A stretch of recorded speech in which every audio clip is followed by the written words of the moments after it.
let's now get down quickly to the substitutions and what you make of them as well.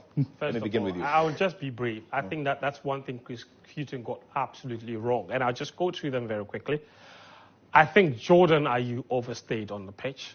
I think that he came off 18 minutes too late. I think that Osman Bukhari should have come on much earlier for Jordan Ayew. I didn't understand the Andre Ayew change at all. I'm not sure if he just brought him in to try and break the record, or what was he supposed to come and do exactly at that time? Because Andre Ayew's change, he's coming in, completely took the steam out of our attack. Breaking the record, you mean for an 8th appearance at the Nations? Exactly. Okay.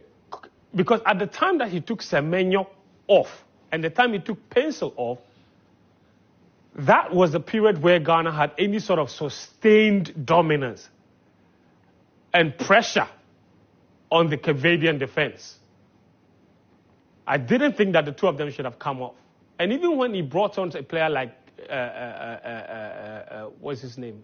Nyama, he did not create enough space for Nyama to operate. Because when Nyama came in, you realize that he was very ineffective. Because the Cavadian defense, they were under no pressure whatsoever. So one of them just stuck with him.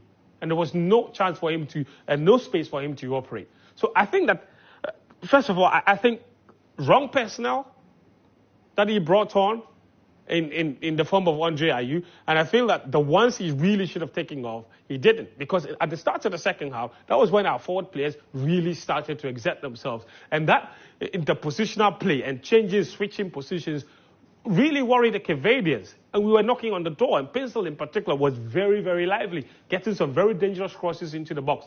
And we already knew, per scouting report, that Cape struggled to deal with crosses. And you realize, even the goal was a cross that came in that they failed to deal with. Then Konisdorfer got on the end of it, hit the post, came back, and Ashimeru scored.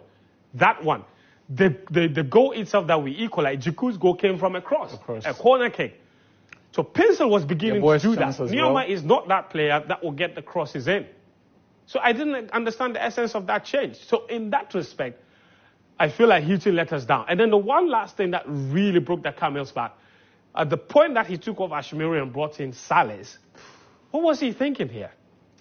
What, was he satisfied with the 1-1 draw? Was he trying to protect it? I don't get it. Obviously, because Majid Ashimeru had given proof that when he's placed in the right place, he could do something score. magical. And that shot, Majid Ashimeru must be given credit for